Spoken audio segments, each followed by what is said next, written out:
Okay, so I want to start us off today with a little experiment. Okay. I'm just going to throw a single word out there, and I want everyone listening to just pause and notice your immediate visceral reaction. Don't, think about it. Just feel it. You ready? I am bracing myself. The word is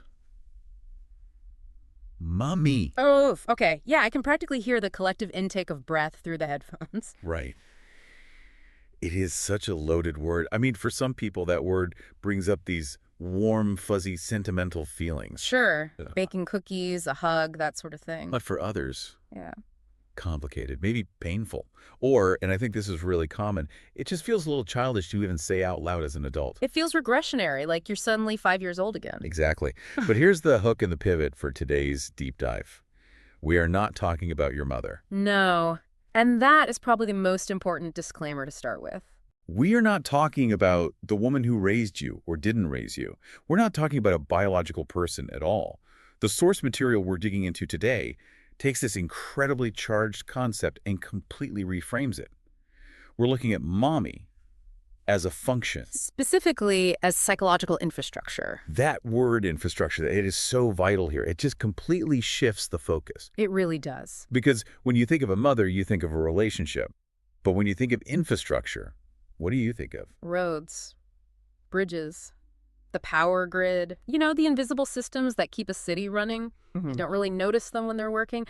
But if the power grid goes down, the whole operation just grinds to a halt. Exactly. So the source text argues that mommy is an internal system. It's a mechanism inside us that keeps the whole human operation running. And our mission today is to unpack how this function operates as the difference between burning out and enduring. And that's the key. This isn't about nostalgia. It's about sustainability. The goal is to explore how this mommy energy allows for a sense of safety that doesn't need to be earned.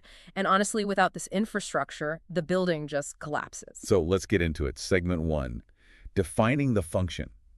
If mommy isn't a person, what does this function actually look like? Well, the source defines mommy as the presence that makes life feel survivable. Survivable. Yeah. That's a very high bar, but also a very basic biological need. It is. Think about the difference between feeling like you are drowning versus just treading water. When you're treading water, you're still working, but you aren't panicking. You know you're not going to go under. Right. This function is what provides that buoyancy. It's the difference between I'm dying and I'm doing something hard. Precisely. And the text actually gives this function a voice. It has specific messages. The source says this function speaks in phrases like, you're allowed, you're safe enough, and maybe the most powerful one, you don't have to hold everything alone. Wow. Yeah, you don't have to hold everything alone. That one hit me hard. I think for a lot of us, that phrase is almost confusing. It's like, what do you mean? Of course I have to hold it alone. That's my job. Right, and that resistance is often a symptom that the infrastructure is a bit shaky. The text goes on to say something pretty radical here. It says, mommy represents safety that does not need to be earned, explained, or negotiated. Which is just... It's profound, isn't it? Incredibly profound. I mean, think about our world. Almost everything is transactional. You earn your salary. You earn respect. You negotiate boundaries. Everything has a price. But this says there's a baseline layer of safety that is just yours. No strings attached. And that's why the infrastructure analogy is so perfect. You don't have to earn the right to drive on the highway. You don't have to negotiate with the pavement. It's just there. It supports you. That's a crucial distinction. It's the internal permission slip that says distress does not equal damage. Exactly. Distress is a feeling. I'm overwhelmed. I'm anxious. Damage is when that stress breaks the system. And this function, it stands in the gap. It says, this is hard, but I am here and we will get through it. But I want to play devil's advocate for a second. I can hear a listener asking, and honestly, I'm asking this too, does having this internal mommy mean you're just being bossed around? How do you mean? Well, for a lot of people, the word mommy implies someone telling you what to do. Put on your coat, eat your vegetables. It feels restrictive. That brings us right into the second big theme, containment versus control. The source makes a very sharp, very important distinction here. Okay, lay it out for us. The text says, mommy is not control, she is containment.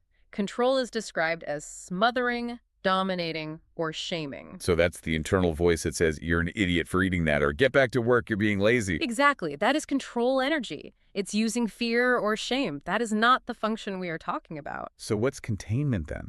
Containment is holding without smothering. It's guiding without dominating. And crucially, it is correcting without shaming. Correcting without shaming. Wow. Wow, that feels like a lost art. It really is. Think about a guardrail on a mountain road. That guardrail is containment. It's there to stop you from driving off a cliff. It doesn't scream at you. It doesn't tell you you're a bad driver. It just... Firmly keeps you on the road. That's a great visual. The source also says containment is the part of the system that knows how to slow things down when overwhelm appears. Yes. It's the internal brake pedal. Not yanking the emergency brake in a panic, but just a gentle press to say, whoa, let's slow down so we don't crash. I like that. So control is like putting a lid on a boiling pot and welding it shut. Eventually, it just explodes. Right, and containment is just making sure the pot is big enough to hold the water while it boils. So it's not about stopping the feeling. It's about making sure the feeling doesn't break the vessel. But let's go a layer deeper. Because I know there's a cultural narrative that says relying on this kind of energy, even internally, is weak. Is it just being dependent? Are we coddling ourselves? The source anticipates this, and the answer is a definitive no. It explicitly states, this is not dependency, it is regulation. Regulation. Okay, that sounds a lot more scientific. It is biological. It's about the nervous system. The source outlines 3 specific things this mommy energy teaches the nervous system. First, rest is permitted. Oof. That's a hard one for a lot of us. Right. If you only rest when you break, you don't have regulation, you have a crash. This energy says rest is part of the cycle. Okay, what's number 2? Second, needs are valid. And third, mistakes do not threaten belonging. That last one. Mistakes do not threaten belonging. That feels like the antidote to so much anxiety. It is huge. If your nervous system believes that every time you mess up you are going to be exiled, you will live in a state of chronic hypervigilance. Because evolutionarily, exile meant death. Exactly. So if this internal function is online, it tells your body, you messed up, it's okay, you still belong here, we can fix this. That's regulation. That lets the stress response turn off. The source has a line I underlined 3 times. Mommy is not weakness. She is the infrastructure of strength. Yes. And that makes perfect sense, right? You can't build a skyscraper on a swamp. You need deep, solid infrastructure to hold everything up. Precisely. The text argues that without this infrastructure, systems burn out. With it, they endure. It keeps things alive long enough to grow. So mommy is the shock absorber. She is the shock absorber. Okay, so here's where it gets really interesting and maybe a little uncomfortable. What happens when this infrastructure is missing? This is a critical point. The source says that when mommy is absent internally, we don't just move on. We look for her externally. We hunt for her. We do. And the text gives a list of where we look. And it's relatable. It lists partners, Big one. authority figures. Oh, looking for mommy and a boss. That explains about 90% of workplace dysfunction. It explains a tremendous amount. If you're looking for your boss to provide safety that doesn't need to be earned, you're going to be disappointed. Because every piece of feedback feels like a rejection of your soul. Exactly. You are unconsciously asking them to perform a function they aren't designed for. And then there's substances, systems, fantasies. Substances is an obvious one. It's artificial regulation. Right. It's a temporary scaffolding. It feels like containment, but it's cheap wood. It eventually rots. The danger here, as I see it, is that we are trying to outsource an inside job. Yes. And the tragedy is that no person, job, or substance can consistently provide that feeling of you are safe enough. The goal, according to the source, is to stabilize the system by bringing that function inside, to build your own roads. Which leads to the standard we're aiming for. Does this internal mommy have to be perfect? Do we need to be Zen monks who never freak out? Thankfully, no. If perfection were the requirement, we'd all be doomed. The source is very clear. Mommy is not perfection. She is consistency. Consistency. The attributes listed are she returns, she repairs, she stays. She returns. That implies that she goes away sometimes. Exactly. And that is the most important part. We will lose our cool. We will abandon ourselves. The function isn't about never leaving. It's about the capacity to come back. To come back to yourself. To say, okay, I totally lost it there. I abandoned myself, but I'm back now. Let's fix this. That is repair. That is staying. I really like that. It feels achievable. But I want to touch on autonomy again. Is there a fear that if I have this strong internal mommy, I lose my independence? The source argues the opposite. It says, mommy does not erase autonomy. She supports it. How does that work? Think about a spotter at the gym on the bench press. The spotter isn't lifting the weight for you, Right, that would rob you of the workout. but they are there to make sure the weight doesn't crush you if you fail. Their presence allows you to try lifting heavier. I see. So because the fear of total collapse is removed, you can take bigger risks. Exactly. And the source breaks this down into four specific capacities. The four selves that live inside a human when this function is working. Okay, let's run through them. They are self-soothe, self-protect, self-validate, and self-repair. Self-repair, that's the big one. The ability to fix things when they break without needing someone else to come in. And notice the word self in front of all of them. This is the ultimate proof that this function supports autonomy. It empowers you to do these things for yourself.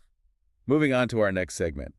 I was struck by how the source material is surprisingly unsentimental. It is, isn't it? It explicitly states, she is not sentimental, she is practical. Why is that distinction so important? Because sentiment is fleeting. Sentiment is a greeting card. Practicality is engineering. If you're in a crisis, you don't need sentiment. You need a system that works. You need infrastructure. Right. If a bridge is collapsing, I don't need the bridge to love me. I need the bridge to hold me up. Exactly. The source says she keeps things alive long enough to grow. That is a practical biological function. The text also connects this to the idea of gentleness. It says, where gentleness replaces force, mommy is active. And in this context, gentleness isn't just being nice. It's a functional requirement for longevity. Explain that, because we usually associate force with strength. I'm going to power through this. Think about mechanics. If you force a gear that's stuck, you snap it. If you force an engine without oil, it seizes up. Force creates friction. Friction creates heat. Heat destroys systems. So force burns out the motor. Correct. Gentleness is the oil in the engine. It prevents friction from destroying the machine. So when we say gentleness replaces force, we are talking about being sustainable. You cannot use force as your primary fuel. You will break. You need the gentleness of the mommy function to keep the gears turning. It is the ultimate strategy for endurance. That's a huge shift in perspective. So what does this all mean? We've gone from mommy as a loaded word to mommy as a survival mechanism. We've moved from viewing it as a role, something someone else does, to a capacity, something that lives inside of us. And the source sums it up beautifully near the end. It says, mommy does not need to be idealized. She needs to be embodied. Embodied, that means lived out. It means bringing this abstract concept into your actual physical reality. And the text gives us the final litmus test for this. Where someone stays with themselves instead of abandoning themselves, mommy is present. That is the core of it. Abandoning yourself looks like shaming yourself, ignoring your needs, numbing out. Staying with yourself looks like saying, I'm overwhelmed and that's okay. I'm going to take a breath. I'm not leaving. It's the difference between being your own worst enemy and being your own best infrastructure. And that shift changes everything. So as we wrap up this deep dive, we want to leave you with a thought to carry into the rest of your day. We've talked a lot about the theory of this mommy function, but the source reminds us it's about embodiment. It challenges us to look for the moments where we can make a choice. So here is the question for you. In what moments today, maybe in traffic, maybe in a tough meeting, can you consciously replace force with gentleness? And in doing so, how can you become your own infrastructure? Something to think about. Thanks for diving deep with us. Take care.